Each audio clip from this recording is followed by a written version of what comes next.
Olá, pessoal, tudo bem? Estou aqui novamente para falar de um assunto bem importante. Fiquei bem feliz, na verdade, eu estou gravando esse vídeo para ajudar um pouco mais, porque um vídeo anterior, se vocês buscarem lá no mês de maio, eu gravei um vídeo até a pedido de um amigo meu, é, falando um pouco mais sobre a diabetes gestacional, né? E contei rapidamente, não em detalhes, e muitas pessoas me procuraram para querer saber um pouco mais, saber como eu lidei com a situação, como que foi o início, como que foi o meio, como que foi o final, né? Teve bastante etapas assim nessa fase, né, de controle, como que eu consegui emagrecer 19 quilos até o final da gestação.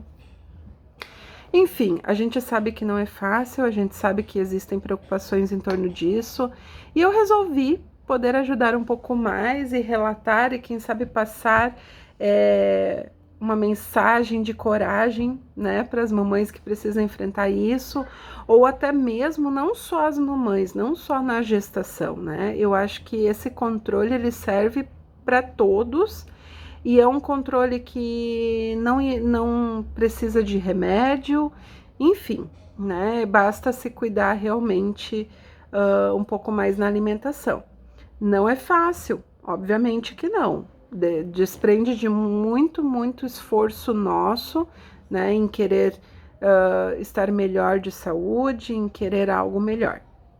Vou contar um pouquinho da trajetória, então, nessas próximas semanas, para vocês, né, para tentar ajudá-los. Então, o que aconteceu? Logo quando eu descobri que eu estava grávida, eu já estava acima do peso, né? Já era planejado, né? A gente estava tentando, eu sempre com a dificuldade de emagrecer desde nova, né? Tendo que fazer muitas vezes não comer quase nada para poder estar mais magra, enfim, dificuldades eu acho que até de muitas pessoas, vocês devem me entender nisso. O que aconteceu? Eu fiz exames de rotina logo no início da gestação, logo que descobri eu estava de 1 mês de gestação, e aí a médica fez exames de sangue e constatou a pré-diabetes, né? Ali tem um limite no exame, se eu não estou enganada, é de 126. Acima de 126 já é considerado em jejum diabetes, abaixo ainda é pré, mas o correto seria até 100 ml, eu acho. Agora não me vem muito à cabeça, mas eu acho que é isso aí. Enfim, eu tava com 119, me lembro até hoje. Então eu não estava diabética, mas estava entre 100 e 126. E a médica, a gineco, né, me encaminhou para endócrina. E eu pensei, não, mas não é nada, né? Eu não tô diabética ainda, de repente eu cuido um pouquinho aqui, um pouquinho ali, eu vou conseguir contornar isso na gestação. Quando eu cheguei na minha endócrina, sabe aquele sentimento assim inicial de gestação, né? A gente fica mais sentimental, enfim, tudo se torna maior, né? E a endócrina foi bem assim dura, mas não grossa nem nada disso, né? Eu adoro ela, mas ela foi bem verdadeira, realista. Eu acho que tem que ser, nesses momentos tem que ser. Porque a gente tem que acordar, a gente tem que olhar para si, né? E aí ela disse assim, Sinara, é bem claro o que eu vou te dizer. Nós vamos ter que baixar o teu açúcar no sangue. Tu vai ter que controlar muito o que tu come. É não comer mais doce, enfim, né? Me receitou até, me encaminhou para uma nutricionista, mas falou já para ir cuidando até conseguir agendar com a nutricionista. E eu fiquei bem impactada porque ela disse, Sinara, diabetes na gestação pode fazer com que algum órgão do corpo do seu filho não cresça corretamente, seu filho pode nascer diabético. Nossa, aquilo foi... Eu me emociono só de lembrar. Foi impactante para mim. Na hora eu não chorei, foi muito forte. Mas aí eu vim para casa, cheguei em casa, quando eu olhei pro meu marido, eu desabei, né? Chorei muito. Mas fui deitar, e pensei muito naquilo. Pensei no que eu queria para mim e principalmente para o meu filho. E aí eu tomei por decisão. Eu disse não, ou é 8 ou é 80, né? Se não existe meio termo, se bota em risco a vida do meu filho, e tinha risco de aborto também, nos primeiros 3 meses, eu vou cuidar muito bem. E aí eu fiz dessa forma, gente, eu comecei a cortar de vez. Talvez não precisasse ser tão radical, mas na minha concepção eu já estava correndo risco, eu já estava com meu bebezinho na barriga. Então, cada segundo que estava correndo naquele momento era precioso, era importante. Eu queria muito aquele bebê, eu queria muito meu filho lindo.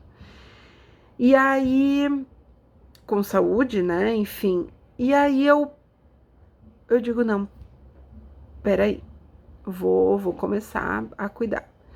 E aí eu comecei a procurar receitas e eu vinculei muito a proteína, porque a endócrina tinha colocado algumas coisas para me ensinar. Prefira mais proteína, corta o carboidrato, pode comer pão preto, não pode comer pão branco. Eu digo, não, peraí, pão eu vou cortar, seja qualquer pão preto ou branco. Vou para carnes, para fazer carne, salada, arroz e feijão, enfim. E aí fui fazendo, gente. Foi revelador para mim isso. O quanto a gente consegue se cuidar. Nas 2 primeiras semanas, digamos que meu marido e meu filho maior, meu filho mais velho, queriam me ver longe. Queriam me ver longe. Porque eu fiquei de muito mau humor. Mas de muito mau humor. Porque eu simplesmente sou muito fã de doce. Gosto muito de carboidrato, né? Quem não gosta? Mas eu tinha aquele entendimento.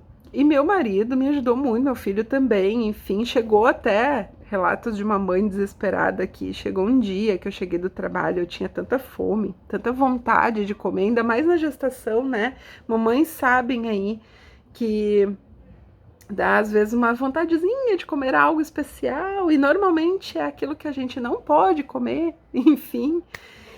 E eu cheguei em casa, sentei no sofá e meu filho veio foi na cozinha fazer um sanduíche para ele, eu não sabia. E quando eu vi ele com o sanduíche na mão, gente, para ver o tamanho do humor, né, o mau humor que estava, eu comecei a chorar desesperadamente de vontade de comer. Não era talvez nem fome, mas vontade de comer, porque o meu corpo estava gritando e dizendo, Sinara, o que está acontecendo? Tu não está comendo a quantidade que tu come, tu mudou totalmente, tu tá natureba, tu tá... Enfim, né?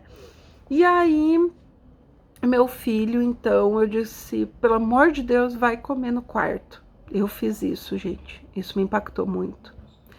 O quanto a gente é dependente do alimento, né? Quanto a gente consome de alimento, a gente nem se dá conta, muitas vezes faz muita falta. Podemos dizer até abstinência, né? Podemos dizer abstinência. E eu fui pro quarto chorar.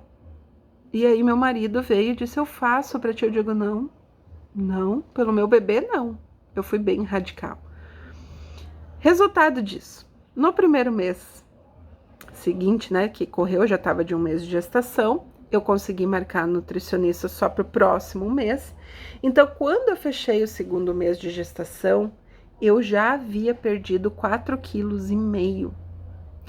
Mas assim, gente, lembrando, eu tinha uma ótima obstetra, eu tinha uma ótima endócrina me acompanhando. Ou seja, o meu bebezinho estava maravilhosamente bem. Os 4,5 kg que eu perdi não deu resultado nenhum negativo para o bebê, muito pelo contrário. Ele estava super saudável, crescendo muito bem, tudo certinho com ele. E cada vez que eu ia fazer uma ecografia, eu olhava os órgãos, eu olhava se tinha mãozinhas, se tinha pezinhos, estava tudo certo, se o coração estava batendo direitinho, aquela angústia, sabe? Mais ainda do que o normal, porque mamães sabem também que toda vez que a gente vai fazer, a gente sente uma angústia de saber se o exame tá tudo bem com eles, tá? E eu tinha ainda maior. Mas eu tava tão realizada com aqueles 4,5 kg, gente, mas tão realizada. Aquilo foi tão fantástico, foi... Eu me senti, não sei, eu me senti salvando uma vida. Talvez seja isso. Eu me senti salvando uma vida. E brilhantemente a magia começou a acontecer. Eu comecei a enxergar em mim as roupas, a barriga crescendo e eu diminuindo. As minhas roupas que não estavam servindo, porque eu estava com muito sobrepeso antes da gestação, estavam me servindo e eu estava ganhando barriga de grávida. E aquilo era, assim, uma recompensa gigante. A minha obstetra me elogiava e eu fui na nutricionista também. E a nutricionista elogiou muito. Ela disse, Sinara, o que você... Porque eu levei para ela tudo que eu estava consumindo ao longo do dia, os horários, tudo. Falei que eu estava com obstetra, que eu estava com endócrina. Então, isso, abre parênteses, gente, é muito importante ter acompanhamento, tá? Eu tive... anjos na minha vida, né? Médicos que me acompanharam. Outra coisa, logo a endócrina já pediu para mim comprar o medidor de glicose. Eu media até 5 vezes por dia, furava meus dedos para medir a cada 2 horas